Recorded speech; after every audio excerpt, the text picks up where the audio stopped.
Okay, and a 1 and a 2 and a 1, 2, 3. How you doing, everybody? My name is Dean Olson. I am a songwriter, radio host, and producer from Orange County, California, and I'm really just an average guy who likes to make music. But when I get behind this microphone, I become the strong writer on the radio, helping songwriters and artists keep musically fit.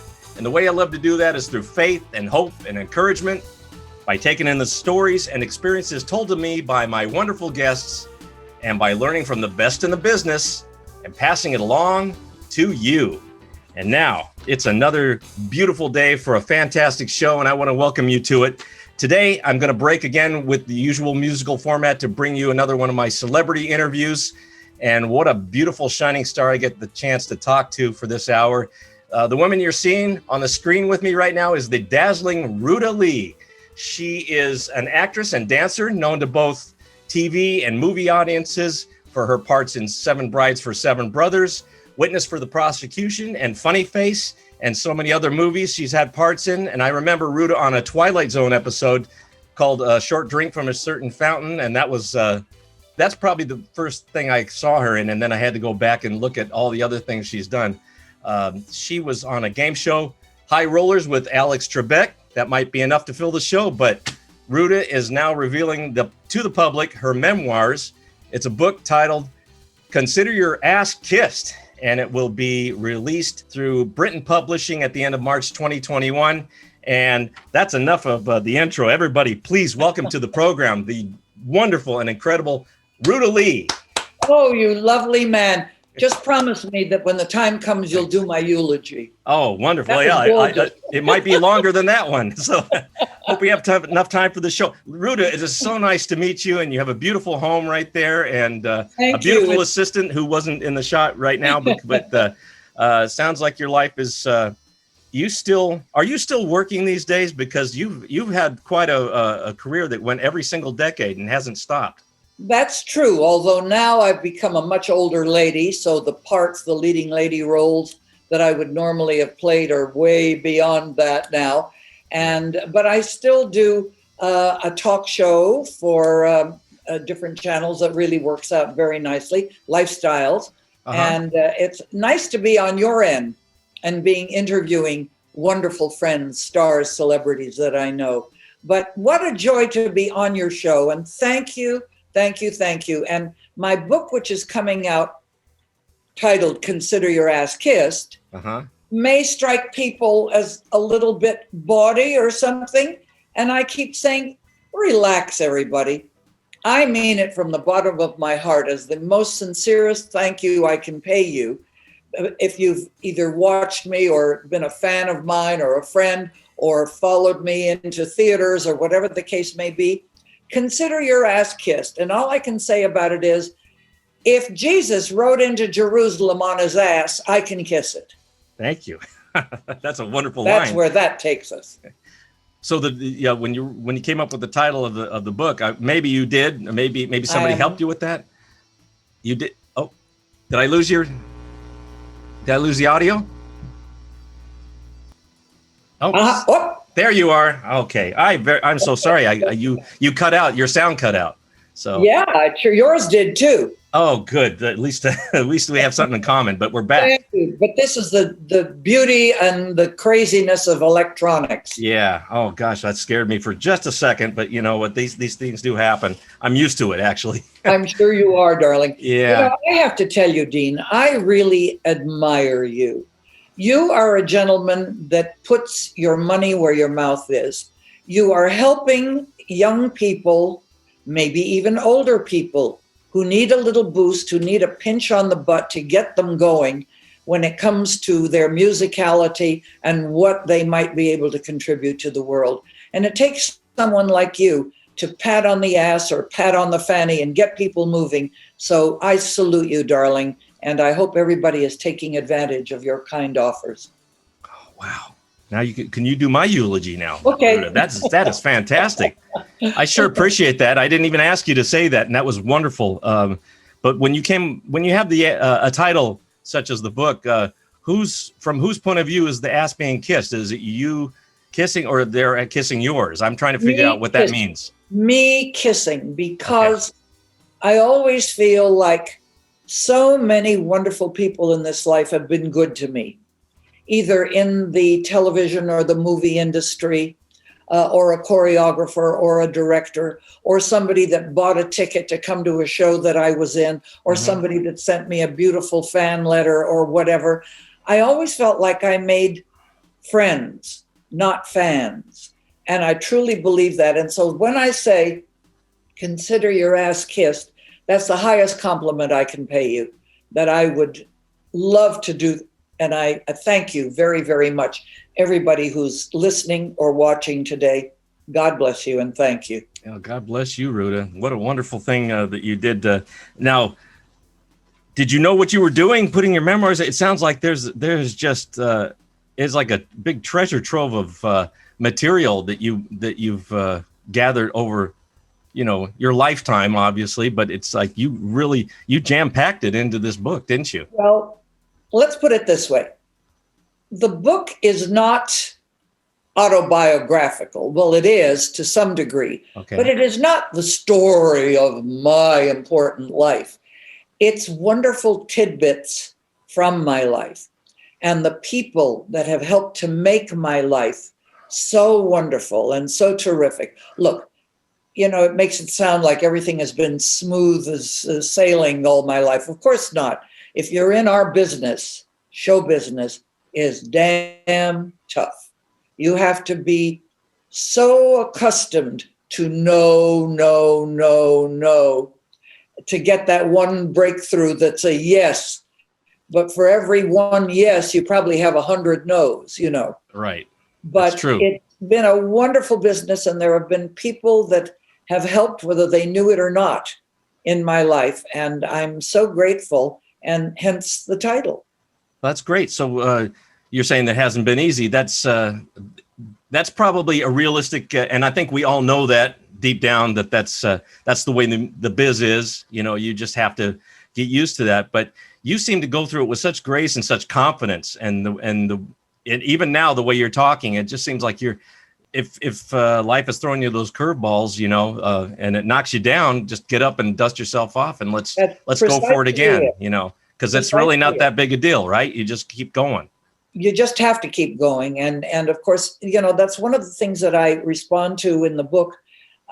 Anybody in the business that's been in it for a while gets asked the typical question of, how do you do it? How do you break in? How do you achieve what you want to achieve? And my answer is invariably, yes, go ahead and aim for the stars, but in the meantime, get an education in something other than the field you want to be in, so that you can support yourself while you are reaching for those sometimes unreachable stars. And it's awfully good not to be hungry. And I mean, how many performers have grown up waiting tables or washing dishes or whatever the case may be?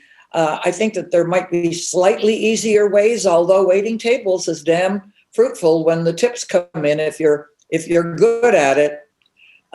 So that's my first answer all the time, is get an education so that you are not left behind if you don't reach those heights that you want. Yeah. I found that being musically inclined was very important. My first shows, before I even was in the Screen Actors Guild, were musical shows.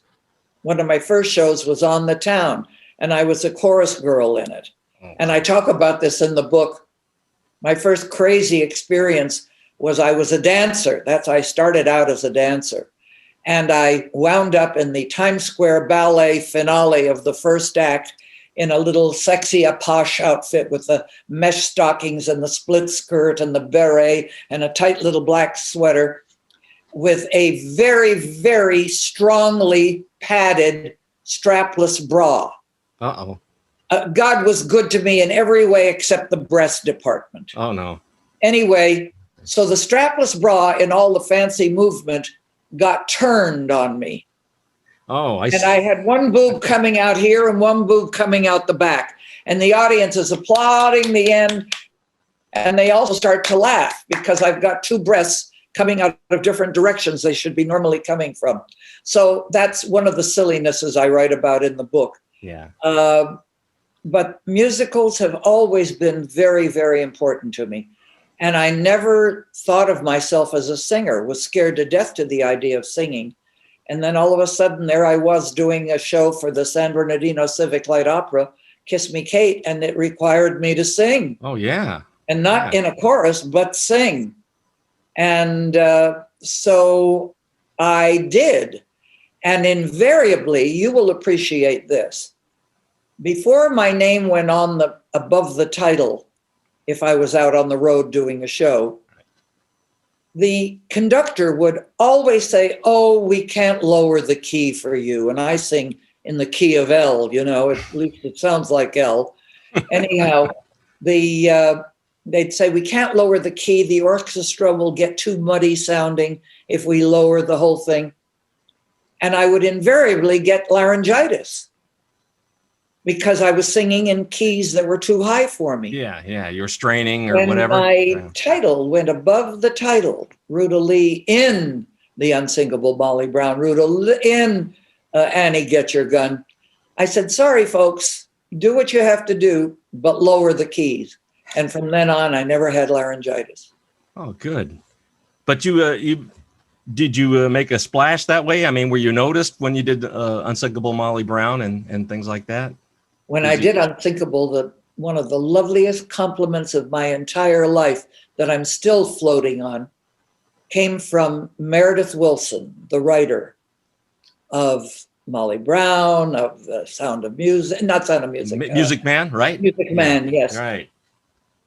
Put in print that I was the best of all Mollys, and that if I had been playing it on Broadway, it would still be playing. And I say, thank you, God.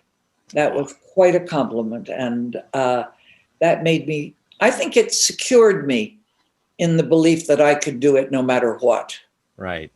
Well, when you have confidence in yourself, that's one thing, but it's nice to have those little moments or those compliments. Then you can put them right there in your pocket and hold on to them. They stay and it's just for you, and your mind forever. And I continue sending up hosannas and blessings to him and thank him for being in my life so beautifully. Oh, thanks. Thanks for that little tidbit. I like that. But let's see. Was that how you got your start? Well, first of all, let me ask you, as you were saying, your book is not an autobiography, and nor is my show kind of a retrospective. I usually don't go, hey, Ruta was born Ruta Mary Kilmonis in Quebec and this kind of thing. But it is important maybe for people who don't know you that well, just to know that that's you were born in Canada, of proud Lithuanian lineage, right? How far back can you trace your family tree to the old country? Well, I can go way back. Well, not way back. I can go back to my great grandparents. But beyond that, nobody ever kept a record.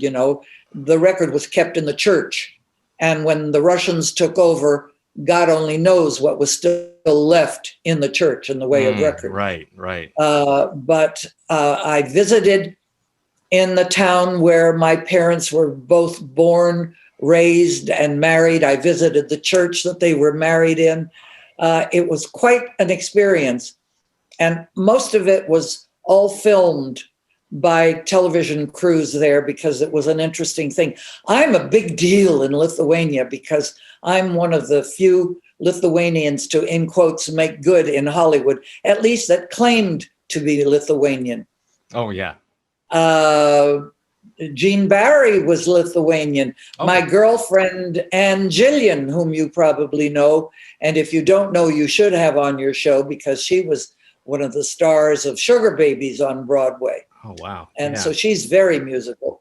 Well, thanks for putting that in my ear. I helped to write down and ask her if I can. Yeah. Oh, yeah. She's a darling lady, and you would love interviewing her. She's just great. She stopped being in the business when she decided to become a mother, and she had been through breast cancer. Right. So it was a very tenuous kind of thing for her. But she'll tell you about it herself when she visits. I would. But anyway, back to Lithuania. What a fabulous place that was. You have to understand, that I was there after my world famous call to Khrushchev, and I was permitted to go to Lithuania, where nobody went unless you were a very high end Communist Party member, you know. And I certainly was not. Which you were not, right? Doing all voices and speeches and commercials for Radio Free, you know, Europe and America. And anyhow, I'm surprised they let me in, but they did. And when I got to Lithuania, it was like I walked on water. It was just amazing. And when I go back now, it's just thrilling how excited they are to have me there. And the president of Lithuania invited me to the White House there, the newly rebuilt White House, because after the Soviet takeover, that White House was billeted for soldiers. You can imagine what kind of condition that was in. And I was awarded Lithuania's highest civil honors for my contributions to bringing Lithuania into the foreground of everybody's mind now. Because those three Baltic countries were so trumped under the Russian heel, you know. And I'm not saying anything against the Russians. I'm saying a lot against communism. Yeah, well, there's Russia, and then there's the Soviet Union, which is a whole that's a whole different.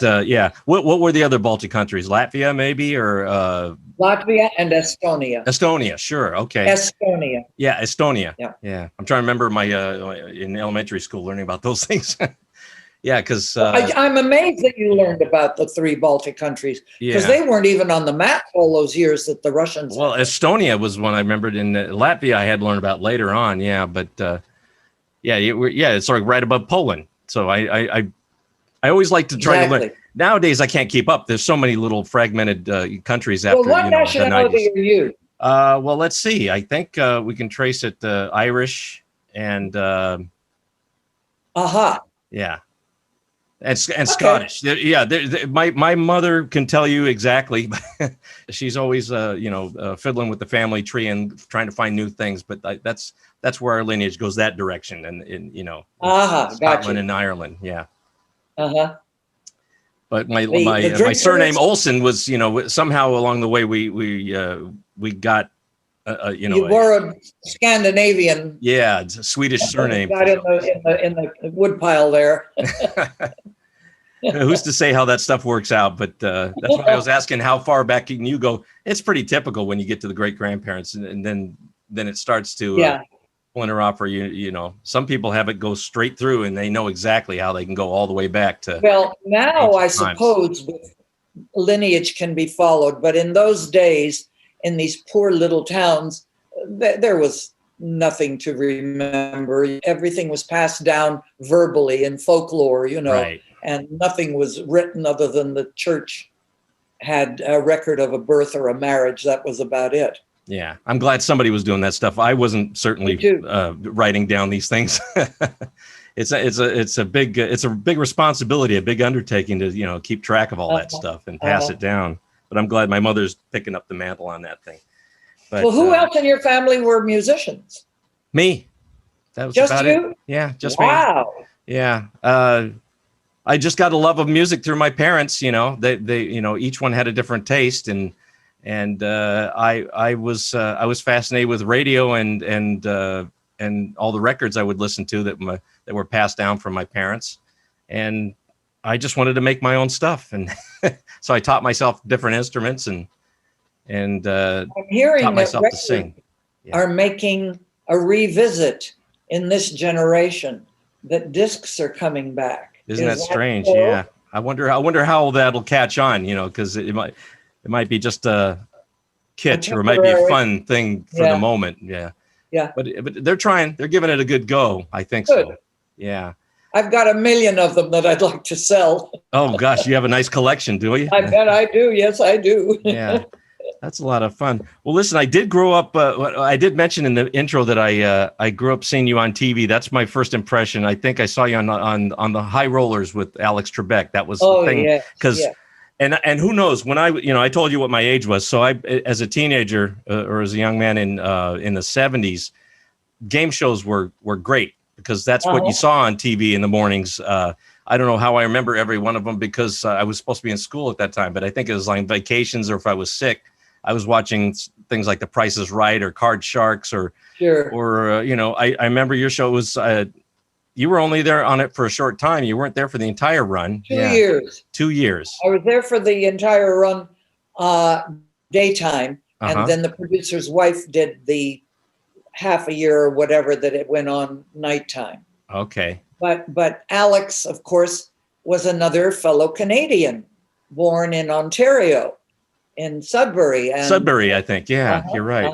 And so we had a lot in common when we met, and we became instantly very, very good friends and stayed that way until the day he died. Oh, yeah. And I still think of him as here.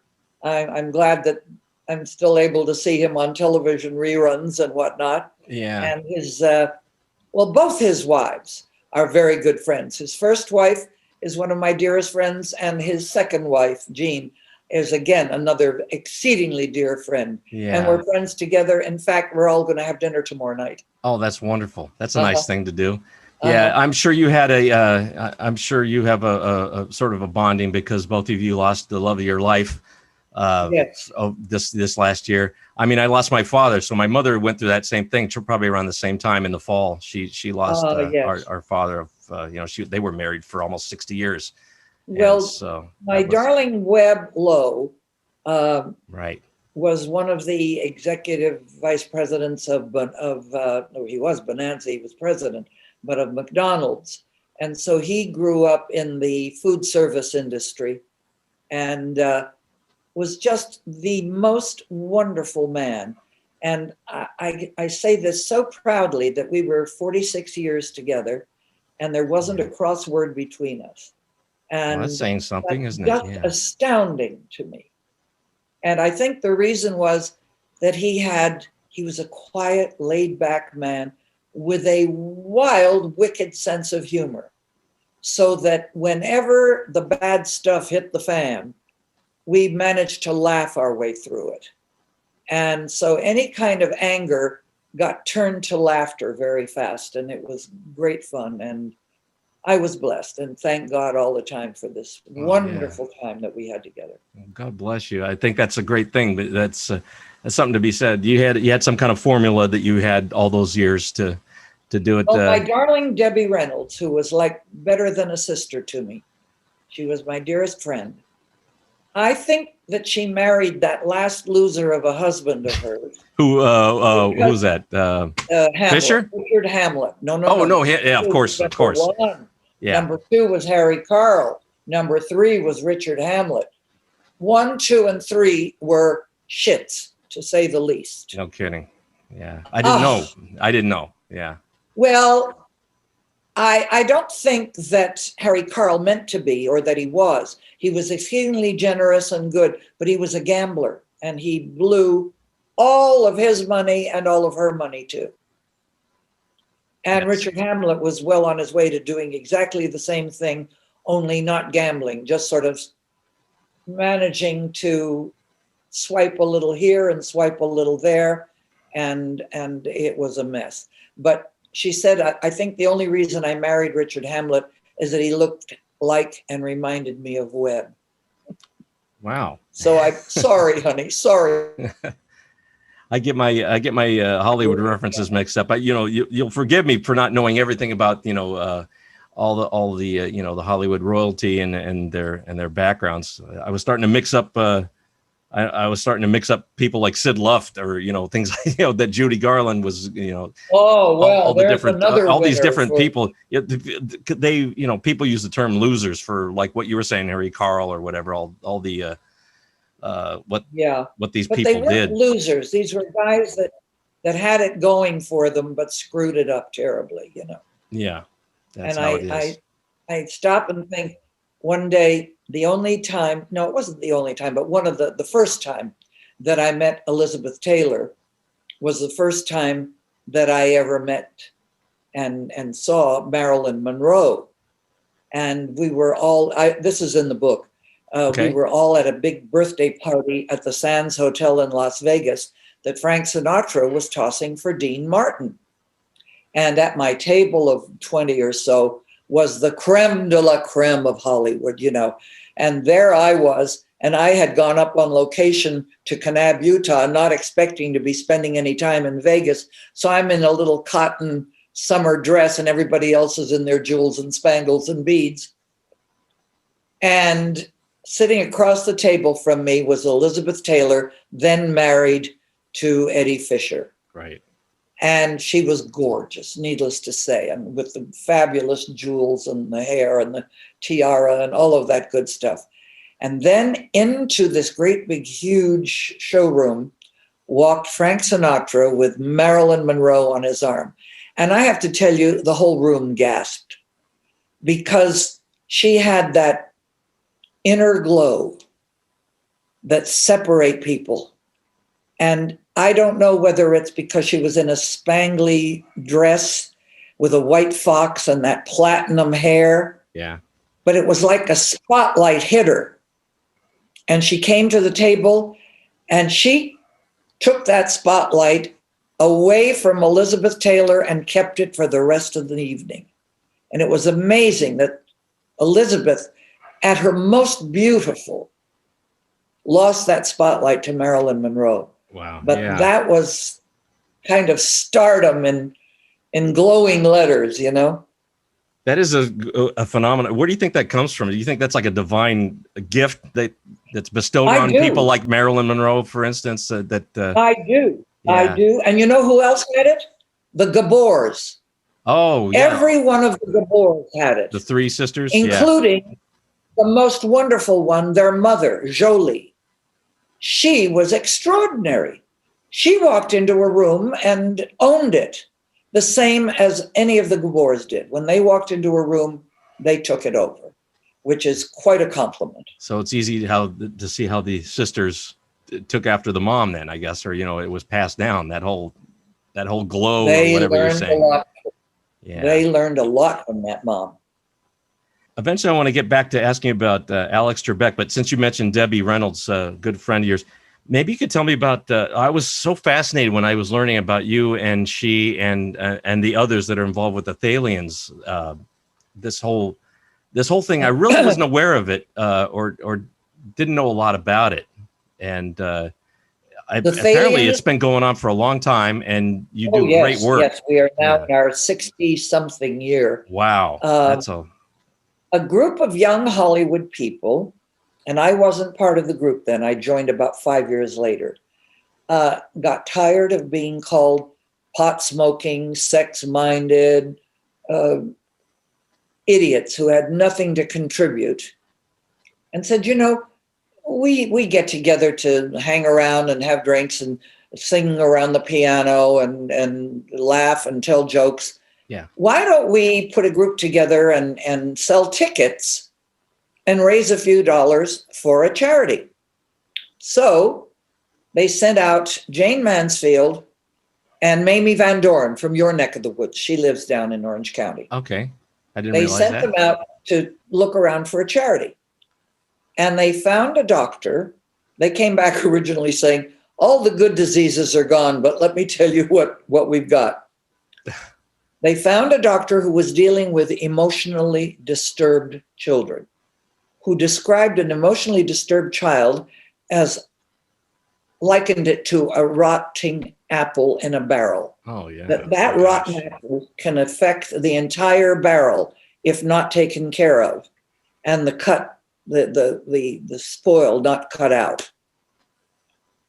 So he was dealing with emotionally disturbed children who could affect an entire family, an entire neighborhood. Thalians, long story short, decided to support this. And after 18 years of supporting emotionally disturbed children, we built the first building that went in at the big Cedar-Sinai complex in Los Angeles. Oh, wow. And it was the Thalians Mental Health Center. And we were very proud of it because it went from pediatric care and children all the way through life into geriatric care. And we did that for a lot of years. And then about 5 years ago, we decided that we were overlooking something that really needed help.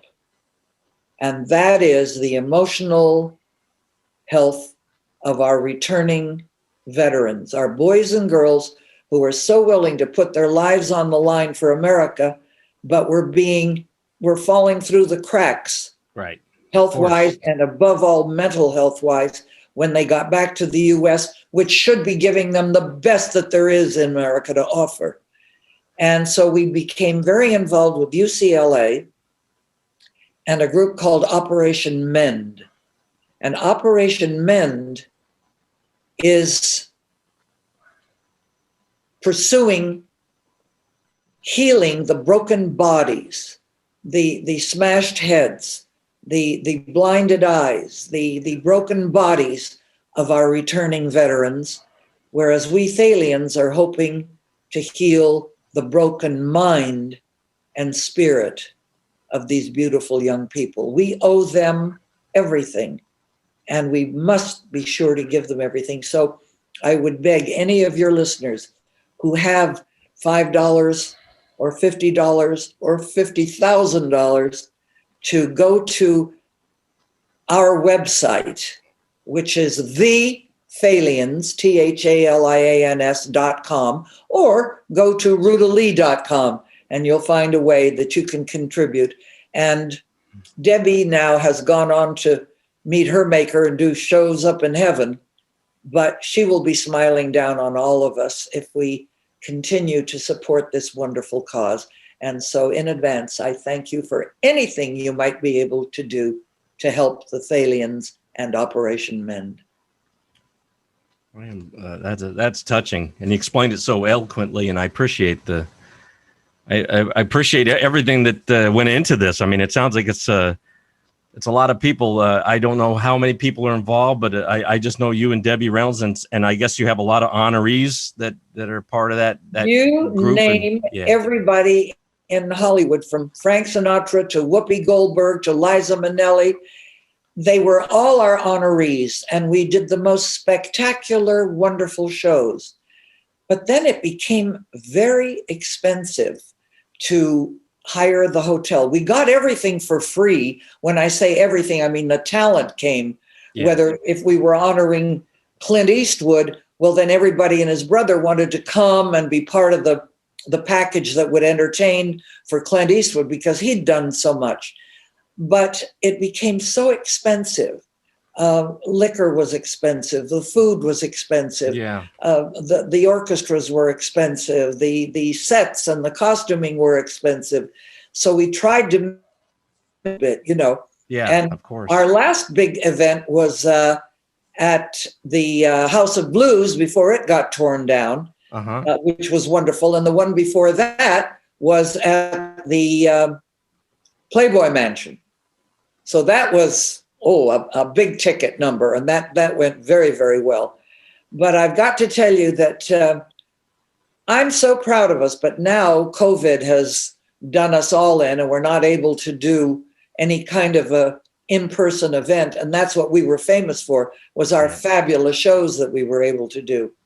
And everything has come to a halt for the time being. Okay. But thank God there are still people who are making contributions to us, even though we don't even want to do anything virtually. We want to be able to reach out and touch someone and say thank you and give them a show that will knock their socks off. Yeah, that's needed. Yeah, you answered my question. I was wondering if there was anything filling the gap in the COVID era, but all you're getting is, which is appreciated, all the contributions, but you're right. You really need that personal touch. We do. Appearing in person and everything. The beautiful stars that helped us put beautiful fannies in the seats and bring us money, to contribute to our cause.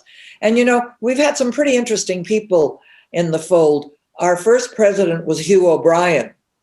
Oh, okay. Our second president was Margaret Whiting, the wonderful singer Maggie Whiting. Yeah. And then after her came Debbie Reynolds. And after Debbie came Donald O'Connor. And after Donald O'Connor came Ruta Lee. And there's not been anybody but either Ruta or Debbie for the last 55 years. So, yes, I have worked very, very hard. It's been a labor of love, and I am a firm believer in the old, and I sometimes think that it came from old-timey show business, that if God is good to you and you have been provided a career doing what you love, then you owe it back to God and good fortune to give back something to those who can't do it for themselves. Yeah. And so it's been a labor of love on my part. It certainly was on Debbie's. And she was my friend, my mentor. She taught me a great deal about, you can ask anybody in this world for anything if it isn't for yourself, if it's for somebody else. And it's something that has stayed with me all of my life. That's wonderful. Gosh, I don't know how to, I get speechless there when I listen to you talk about that. That's those are great. Say that you're speechless. Well, listen, there's so many things we could talk about, but I really had to ask you about that because that just sounded like something that I couldn't put into words, and you did it so well. Probably because you've had this experience for, what did you say, 55 years or so? Yeah. Yeah. I'm going on Thursday to Forest Lawn here in the valley where Debbie is interred. Oh, really? She and her daughter are in a beautiful, with Mary and Martha, the saints.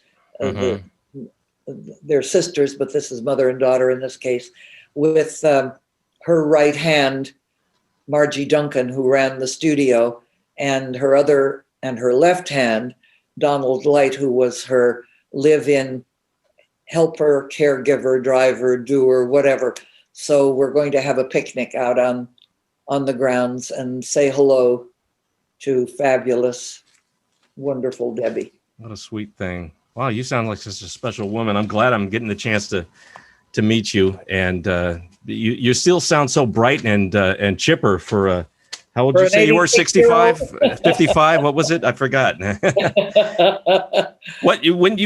So your parents, you were a young girl when your parents moved you out here, and you wound up in LA somehow, and then you went to school out in Hollywood High. I think I've heard the story.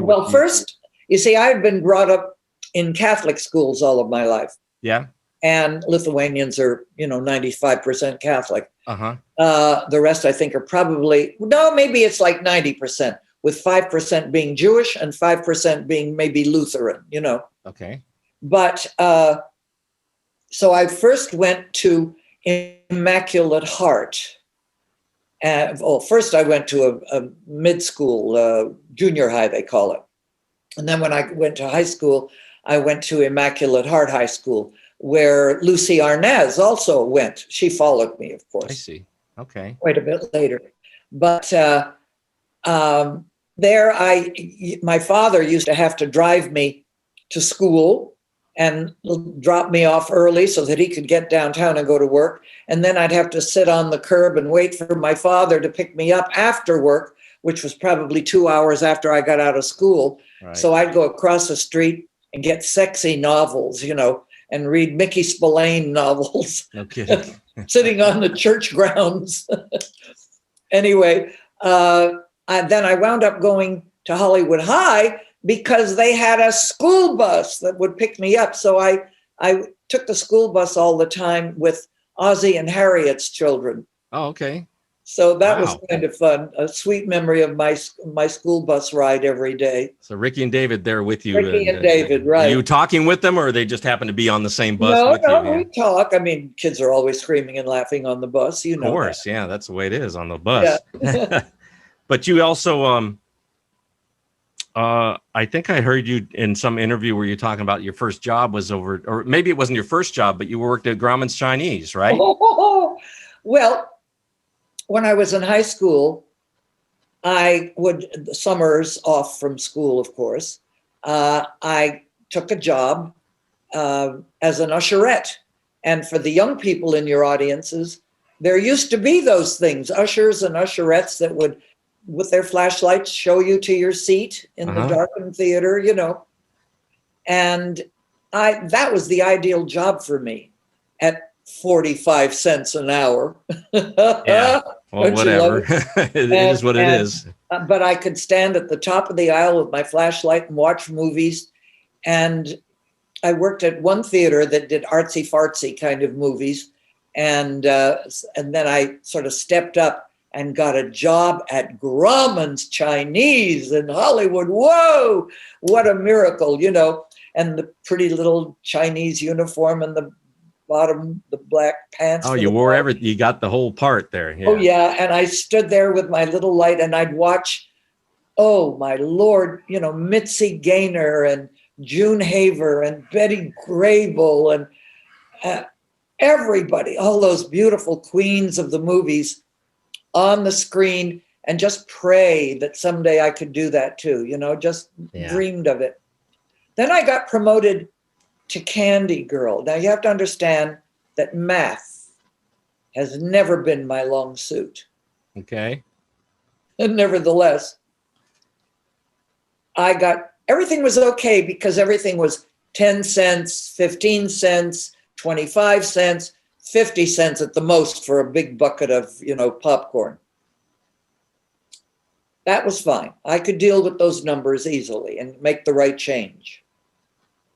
Then the cashier in the box office got sick one night. And they promoted me to box office. And I said, oh, I don't know how to do this. I said, well, no, there's a machine there. You punch in 2 tickets at $1.98. Remember those days? Oh, yeah, sort of. And then punch in the amount you're given, whether it's $10 or $5 or $3, and it'll give you the right change. Well, let's put it this way. We were $40 short that night. Oh. And I got fired. And in big tears, I said, I didn't steal that money. You just put me in a job I couldn't do, and the machine is wrong. And I'm sorry it gave away too much money. And you'll be sorry because someday I'll come back and my hand and footprints will be here. And I went away. Okay. Fade out, fade in. Mm-hmm.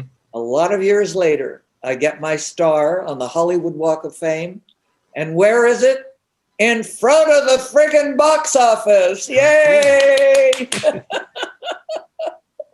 Whose idea was to do that? Did you tell them the story and they said, we're going to have to put it right there in front? Never knew that story. Nobody ever knew it. Oh, wow. That's great.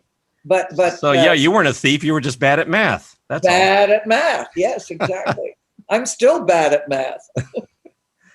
But that's how you, that was kind of the way you got started. What about other, was that the only other sort of non-performing job you had? Or? At Christmas time, I would get a job at, oh boy, what is the name of that company? One of the old-timey department stores. Oh, okay. I'll call you later and tell you. Anyway, there was a store on Hollywood Boulevard, and I first got put into gift wrap because I didn't have any sales kind of experience. Yeah. And so I learned to gift wrap, and I learned to be pretty good at it. And, they would send people up and we had the boxes and the things and I'd wrap and do. And sometimes the guys would give me $1 tip or whatever the case may be. So I was doing pretty well with my salary and the tips that I got for doing pretty gift wrap. So that was kind of worthwhile. So I figure if all failed in this business, I could either go into gift wrapping or I could go into parking cars. I've always been very good at parking cars, but I'm no good anymore because now we have all those bloody headrests on the back. Oh, and you can't just put your arm back and, drive backwards. That's true. Yeah. It's little changes. That's quite, so what happened to, how'd you finally get started and get into? I lost you again. Oh, sorry. Give me a second. I'll be back in there. I'm hoping. Hello.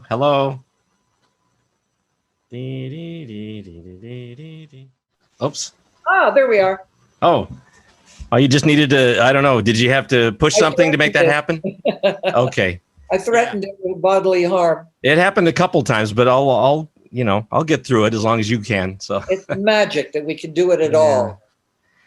but it's kind of nice. So in the book, are you putting in all the great stories about how you got started with like, I think your first movie, Seven Brides for Seven Brothers, or? Oh, sure. Yeah. Yeah. I write about that. Yeah. I write about a lot of different things and a lot of wonderful people, a lot of celebrated, wonderful people. And I have nothing nasty to say about anybody. I come close a couple of times to slightly not as pleasing, but most people that I've ever connected with in my life have been wonderful.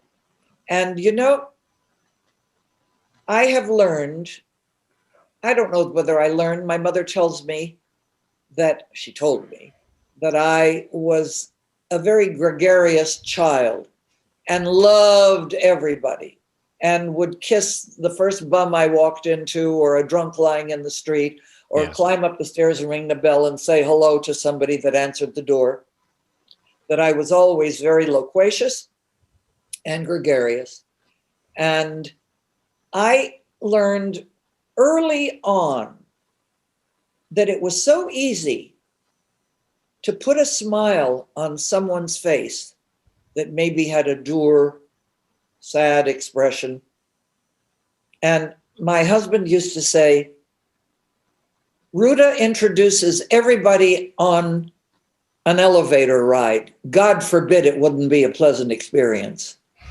And I've always done that no matter what, if I get on an elevator and there are a lot of people, I will make a remark or a crack or say hello or whatever to bring kind of the elevator group to life so that we're not all just staring at the numbers going up.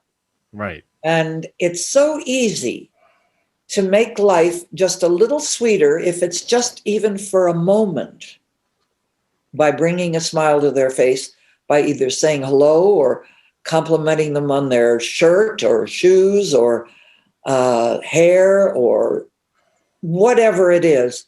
If there's a way to bring a smile to someone's face, bring it. Even if it's an animal's, do that too. Yeah. Well, there's something of a lesson to be learned there, because as you say, you don't have a bad word to say about most anybody. Probably because that's the attitude that you've had all your life, because you could have gone through with an entirely different, maybe a sour, kind of a sour puss and maybe a bad, attitude. Kind of a bad attitude in life. And you'll see the world and people as, out to get you or not very friendly. Or it's like, almost like what, laws of physics or whatever, you put out and you'll get back. There's great truth to what you put out is what comes back to you in spades. So I like that. Yeah. That's just off the top of my head. I'm just guessing that's how you were all your life, or you came to be that way, And there's many, many ways of being generous. It doesn't always have to be financial. Not everybody is capable of being generous financially. Right. But you can be generous of spirit. You could be generous with your time, right? Yeah. Generous with your time, generous with your attitude. That's generosity can take many, many colors. And I think it's very easy for all of us to be very generous. Yeah. And Americans are very generous people anyway. And thank God, I don't know whether we learned it from the Brits or what, but thank God, most Americans have a pretty good sense of humor. I agree. I find that essential to get through life. If you can't laugh your way through all of the crap that hits our fan, that puts you in a very sad state. Yeah. That's what my wife and I like to do. We like to put a good face on it. I mean, I admit there was a period where I was a little bit miserable, but you learn to when you get knocked down a few times in life, you learn to appreciate what you have. And both my wife and I have had illnesses that almost took us to the brink of to death, and then we came back. So you can understand we have an appreciation for life coming out on the other side. And this has just been recently, but we've always had this. We've always had this. We're always positive people, but good for you. But we're human beings. We can get socked in the mouth a couple times and just don't. It gets to you after a while. But just don't ever lose that wonderful effervescent smile you have. Thank you. I got that going for me. That's nice. Yeah, you sure do, honey. You sure do. Well, I appreciate that. How about that movie though? What was your audition like? Because I know you had Michael Kidd. We were talking about Seven Brides for.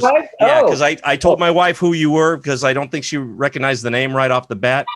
You know, oops, there goes your phone. That's okay, Judy will get it. I hope that's not a bigger name on the other line. If it is, I'm leaving you. That's okay. It would be fine. I've had a wonderful time as it was.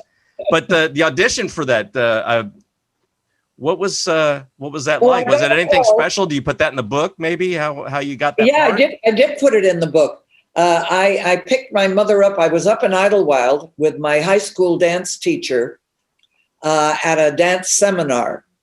And I drove down from the mountain to go to the audition that he was an angel. My agent had gotten for me. Okay. And across the street from the casting department at MGM was a Catholic church. St. Vincent's, is it? I've forgotten now. I haven't been there for a while.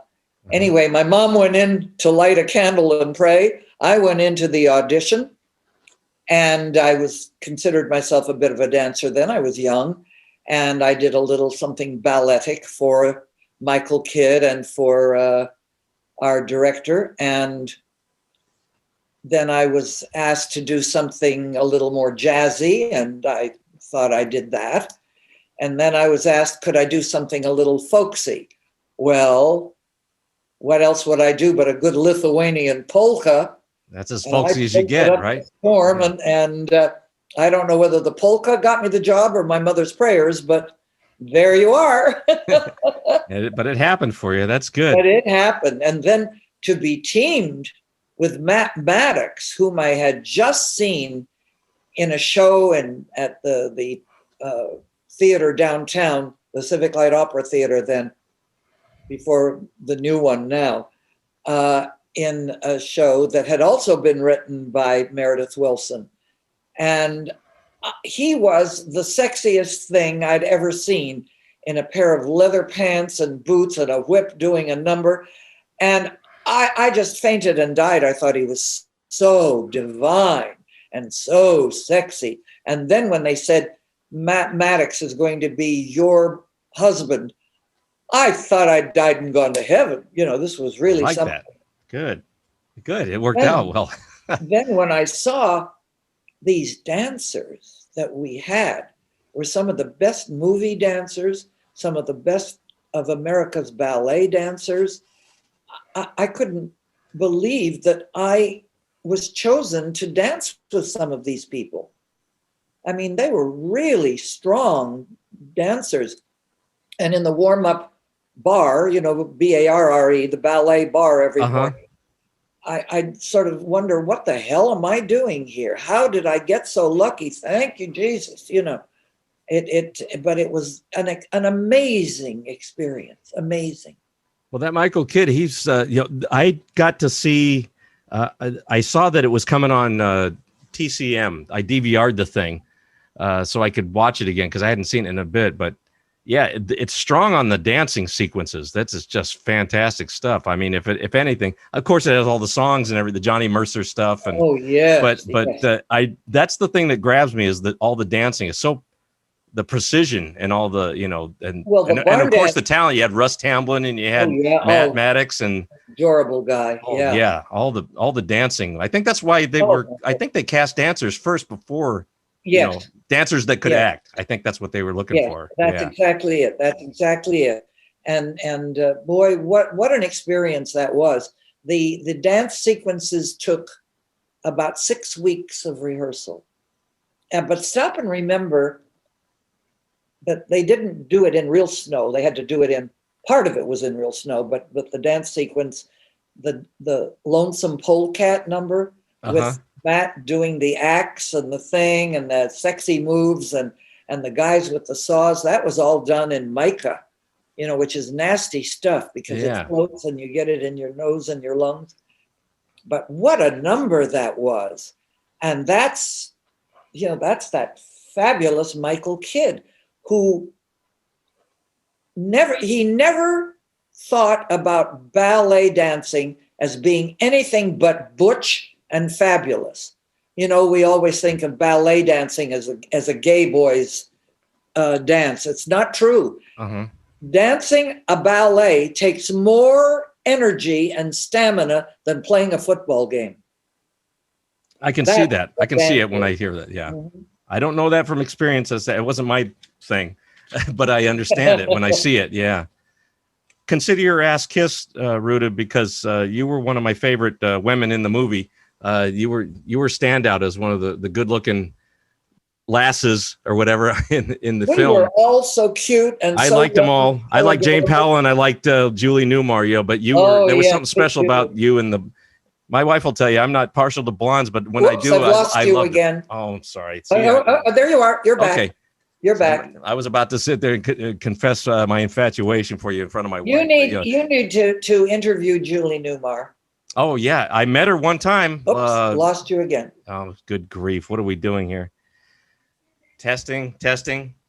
Okay, now I got you again. Okay, little gremlins going on there. But you know, it's we could be thankful that we have a technology like this where we can talk this way. Here we are in COVID. You're in Orange County. I'm in Hollywood, and we're being seen by people everywhere. Yes. So all I can do is say thank you for your interest, and thank you to all the viewers.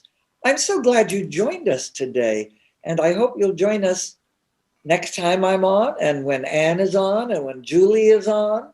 Just join Dean. He always has good people. Oh, from your beautiful lips to God's ears. I'd love that. That would be wonderful to talk to those two.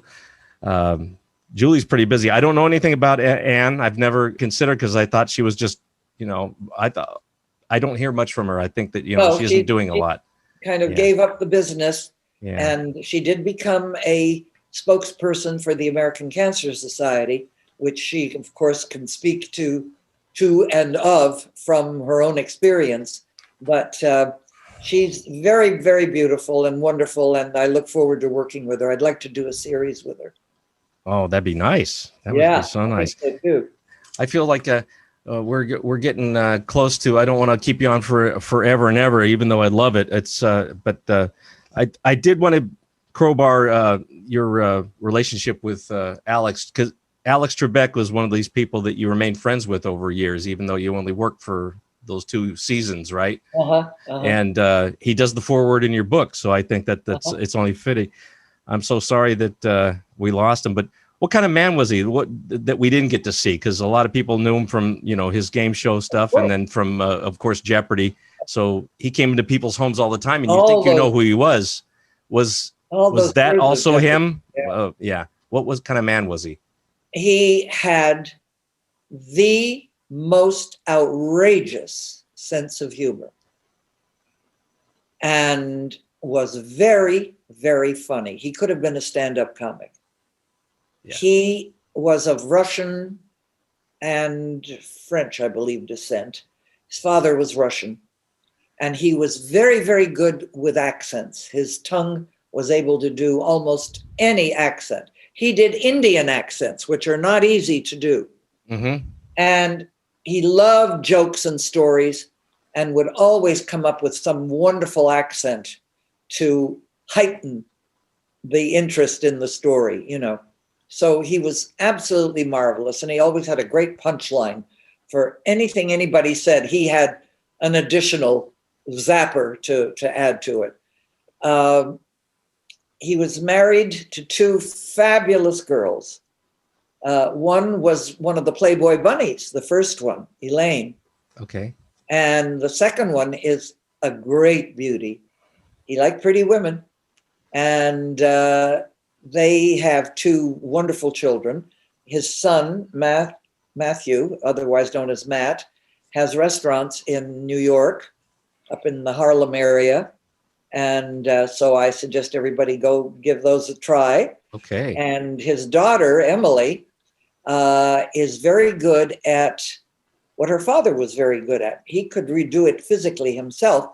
She hires people, but she buys small houses that need help and redoes them and sells them. And she's doing exceedingly well. Neither one of the kids was interested in a showbiz career. which is kind of interesting. It is interesting. But then the game show business is a strange kind of offshoot of show business. But it's a good one. Yeah. And I loved the game shows. You know, we talked about it briefly earlier. I loved the game shows because people got to know me or anybody else on a game show or a talk show as myself, Ruta Lee or Anne or Rona or whoever. Uh-huh. And either liked you or didn't like you because you were who you were on the game show, you know. So that was lovely. I think that's what helped me make friends rather than fans.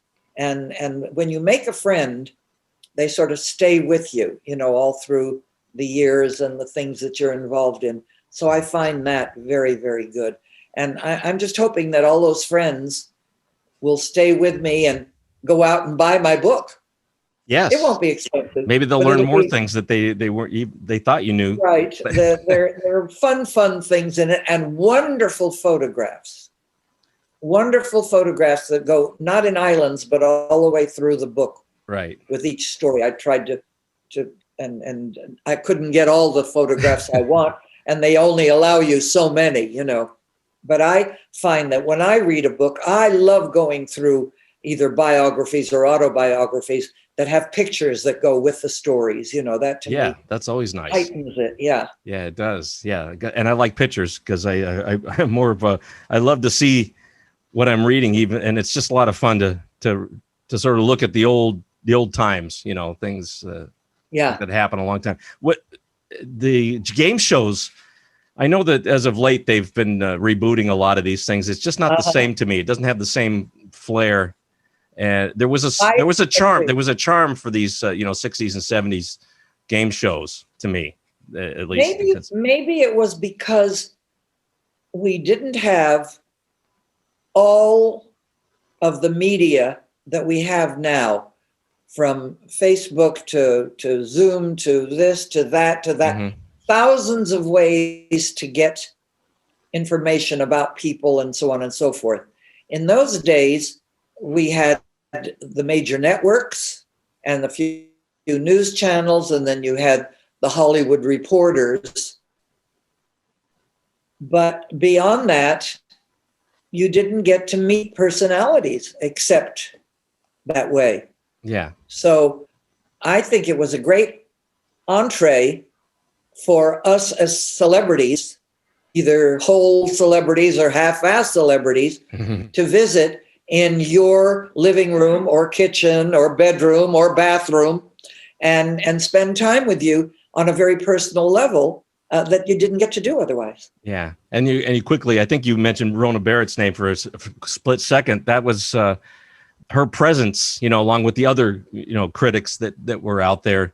People had a big need to find out what they had come across and that what they could pass on to you, because you didn't get that otherwise. You know, there's reading stuff about them, and then there's also what she could. They called it gossip. I'm sure that's what she fed off of. But it's well, you know, I have to tell you that I remember this very well when it was happening. When Rona was on ABC, remember she had like 5 minutes. And then later in another hour, another 5 minutes or whatever. Yeah, she does small spot. Wow. I'm sorry. I got almost enough of that, and then it stopped on you. So I'm sorry. When Rona had something to say, you took notice of it or something? Is that what you were saying? What I remember so well is that when Rona was on her daily ABC 5 minutes, I think it was 5 minutes at 8 o'clock and then 5 minutes at 9 o'clock. I can't quite remember, but they were the most viewed. More eyes were on those 5 minutes than the entire time anything was on ABC. Wow. And that says something for how people love to hear about celebrated people, for better or for worse. Yeah, it still happens to this day. Yeah. Oh, yeah. We're fascinated with that kind of stuff. Well, Raymond and I have been friends for 60 years. Yeah. What kind of person was she? You know, we didn't know a lot about her. She was always telling us about other people. So, you know, A Great Dane. Yeah. Very great. Very funny, a wonderful sense of humor, and a very good singer, and a very loyal friend. If she was your friend, she was your friend. How nice. And she was from the beginning of my life. So super. Well, let me sort of rapid fire get some of these. That Twilight Zone, I mentioned that earlier on. That was a fun little thing that you got to play, sort of a kind of a rascally. What kind of what's a good word for the kind of character? You remember what I'm talking about? yeah, trollop. Yeah, trollop. It's better if you say it that way. Yeah, they're much more fun to play, as I said earlier. They're the bad girls are always more fun to play. Yeah. Well, that's a fun series. I mean, you're sort of cemented in that universe, or that genre. Look at all of the people that became big names that guested on that. I know Robert Redford's in it, Burt Reynolds. Agnes Moorehead was in one of them, and I'm thinking of the young ones. Martin Milner. Yeah, all kinds of. I know what you're saying. Yeah, and that's only a couple of them, but. I just had to get that in because that was my entree into learning who you were. Because at Ruta Lee, that's an interesting name. I just never heard of somebody with that name before, and then that's where I went back to see you were you were a movie star at one point doing all these movies. The name Ruta, Ruta, is Lithuanian, and it's the most beloved Lithuanian name because it's the symbol of Lithuania. It's correctly translated into English. It's Rue, R-U-E. And if you look in the dictionary, you'll see that rue is a very fragrant, flowering herb that grows all over Eastern Europe. And it's the national symbol of Lithuania, much as the maple leaf is to Canada or the rose is to England. And it's woven into theater curtains, and painters paint it into every painting. Brides wear garlands of it in their hair. Oh. And rue, or ruta, was used in medicines and in love potions. Woo woo. Now we have it growing some places in our garden. Frankly, I think it's kind of smelly.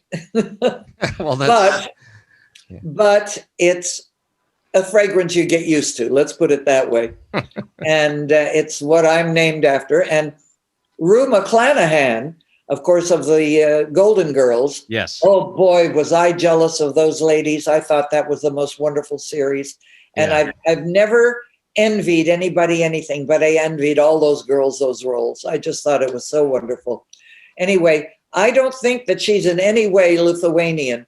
So the Rue that she is, I don't know where that came from. Well, McClanahan does not sound Lithuanian to me. Not at all. McClanahan, no, that sounds more like your department. Exactly. Yeah, from the old Ireland. Anyway, I had to compliment you on that, and then thank you for explaining Ruta. It's fitting. It's fitting for you. So that, and especially if you're going back and now you become a heroine in your. Your homeland, so to speak, even though that's not where you were born. Yeah. There was a time when I was doing the Best Little Whorehouse in Texas. Oh. And the manager came backstage and said, Ruta, there's a lady and her mother and her daughter in the audience, and they flew in from Ruidoso, New Mexico to see the show. Well, that's kind of not like just driving to another to Los Angeles from Orange County. That's a hop, skip, and a flight. And so I said, well, bring them back afterwards. And it turned out that the mother, who had brought her mother and her daughter to the theater, always loved me and was a big fan and friend of mine. And she named her daughter Ruta Lee. And so they came to a matinee, and I said, well, what are you doing tonight? She said, well, we're going to go back to the hotel and we're flying out in the morning. And I said, well, go have dinner and then come back as my guest and see the show again. What the heck? Yeah. And this time I always step out of character at the end of a show to talk to the audience as Ruta and thank the audience for being there and being so supportive. And I tell a bawdy story or two, Oh, good. And this time I introduced my namesake, Ruta Lee, and told the story of how they came in. Well, they will never forget that. And in fact, she came to California to see me one time. And so it was a life, it was a remembrance for all of us for a lifetime. That's great. That's so beautiful. Thank you for all these little things. I was talking about all of your TV. It said over 2,000 appearances on TV, and that means that, you know, a lot of it was just one-off. You were in a guest spot real quick, sure. And then mostly, yeah, and that's nice. Yeah, that means you work. It means you kept working, and that's a wonderful thing for a couple of series. But it was just a wonderful experience, and I mean, I just played every imaginable kind of character. And enjoyed it very, very much, and enjoyed some of the voiceover stuff that I did. I did a series called The Frankenstones, and that was great fun. Yeah, just these animated things, sit on right? stools making strange sounds and get paid for it was kind of wonderful. Yeah, it's another facet of your personality you can get out. You know, be silly or get that crazy voice out. Oh yeah, yeah, that's nice. But yeah, I remember I was mentioning my father. You know, one of the last great memories was, you know, sitting down with him and we would watch westerns on TV, and you would appear in some of those. Some of the ones he'd like to put on Cheyenne every once in a while. Clint Walker. Oh, what I believe you're in one that. Yeah. Do you have memories of your time on that one show? Oh, I sure do. Not so much on that one as every once in a while, like about 3 years ago.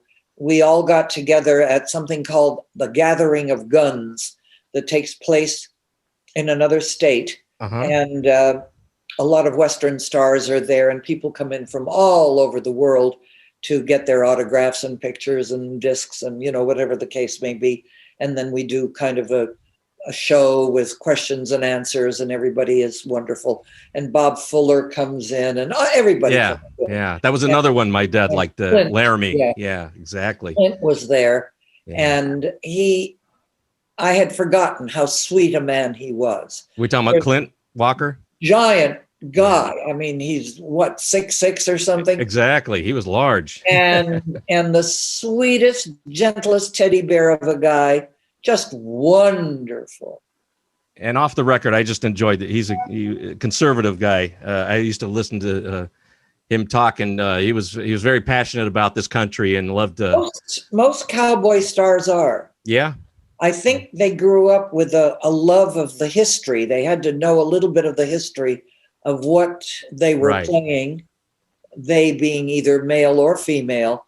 And I think we all have such respect for what this country has done for anybody that was willing to roll up their sleeves, work, not piss and moan about stuff, not complain, just do it. Yeah. And those that came here from other places are truly blessed. And I want to wake up our young people in America and say, you idiots, you're self-indulgent. You think everything is supposed to be provided to you. Come on. Yeah. Get off your high horses, stand on the ground, and you know, be willing to dig a ditch or shovel poop or whatever it takes to do well, and you will. Amen to that. Thank you. I can get that way too, where I start talking like that, but you know, I can't be too critical. There are a lot of great young people. It's just that I think that they're being fed a line that doesn't really belong in this country. You know, they're being fed foreign theories and foreign ideas and the ideologies, and I don't like that, because they're not getting the true essence and the beauty of what this country is.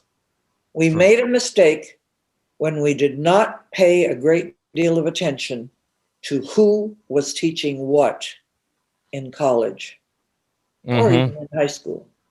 And we made a terrible mistake. We as citizens should have put our foot down right from the beginning and said, we're paying the taxes to run these schools. Teach what America should be, and not what you think it should be. I agree.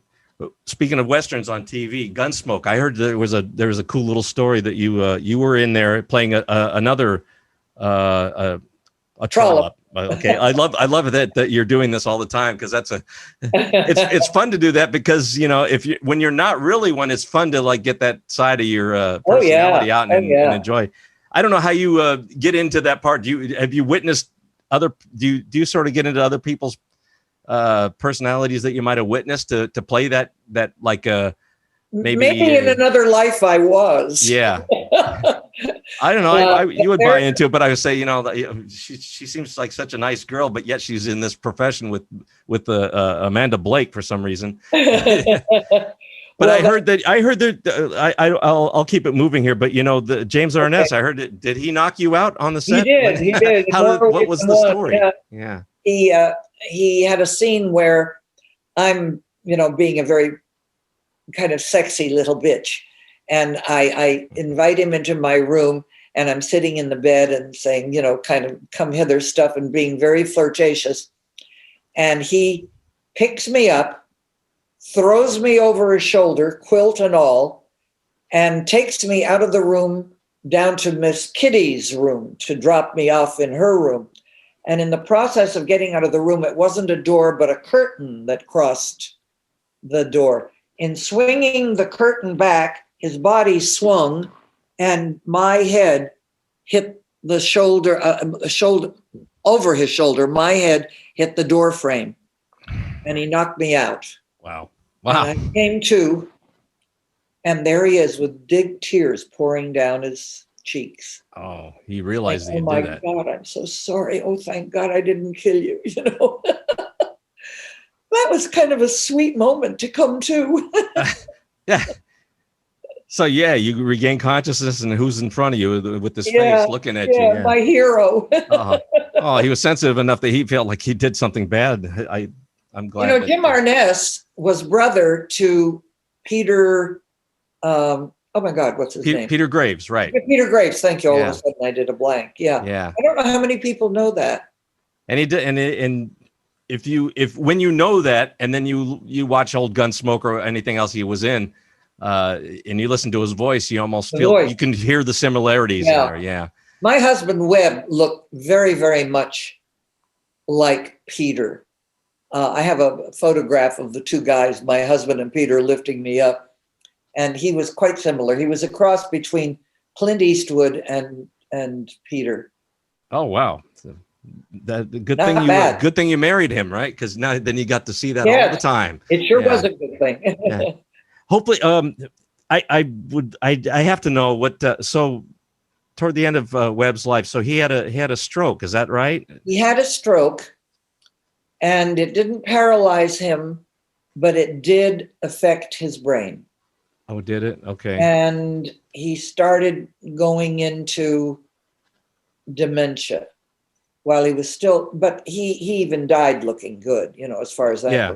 I think I saw you on stage with him in some interview where he was with you, and he still looked okay, but you could tell he was affected. Yes, he was affected, and it changed. It changed everything about him. It changed his smile. It changed his attitude. He was always very tentative about things, But his love for you didn't change. I kept him at home. I didn't put him away anywhere. I knew that time was probably going to come, but I had a caregiver, and between myself and my housekeeper. But I feel sorry for anybody that is going through this, because it's very difficult to keep someone at home and still have anything that resembles a life, because you're constantly looking over your shoulder to be sure they're okay. Are they falling? Are they standing? Is it okay? All of that going on. Yeah. But I understand that. Hang in there, whoever you are, hang in there. This is what I went through, or my mom did exactly with my father, because his condition with Parkinson's, he developed dementia toward the last year. To the point where it became so severe that he was like he couldn't speak to us, and he was in another was in an altered state, we would call it, because and all the classic stuff that people with that terrible disease go through, and I think it accelerated his the end of his life after a while, especially COVID, being in this where you're cooped up and you can't. Losing you again. Sorry. Can you hear me? Oh, you do? Oh, good. Then we'll do a wrap up here because I appreciate. I know how it's. Yeah. I know it's been a long time, but maybe down the line we get to do this some other time. That'd be wonderful to talk to you. Sure. Yeah, and I hope it's face to face, and so I can give you a big hug because you've been wonderful. So you have this book that you lovingly wrote, or is this all your own words? Everything? Nobody's really is not like Ruta Lee with somebody.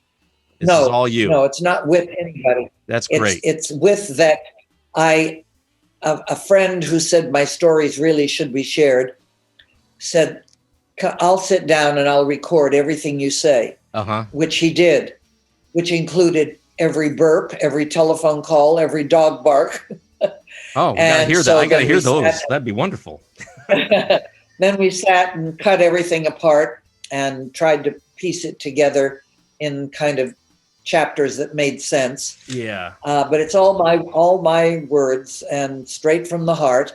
And then Judy sat with me going through reams of pictures and clippings and this and that to piece together something that would make sense for the book. I think it'll be a fun read. In the process of editing now, I'm enjoying reading it. Now, of course, it's my story. Yeah. So, of course, I would enjoy reading it. But somehow I sort of sit back and go, gee, this read's kind of fun. It's sort of a fun way to spend a little time. So I'm hoping that all of your viewers and listeners will trot out and either call Amazon to buy it or order 500 at your local bookstore. Come on, make me look good. It's a nice round number. Sure. Why not? I like that. But it's Britain Publishing is the thing. But like you said, I guess you could like on the search engine on the internet, just look for Ruta Lee book.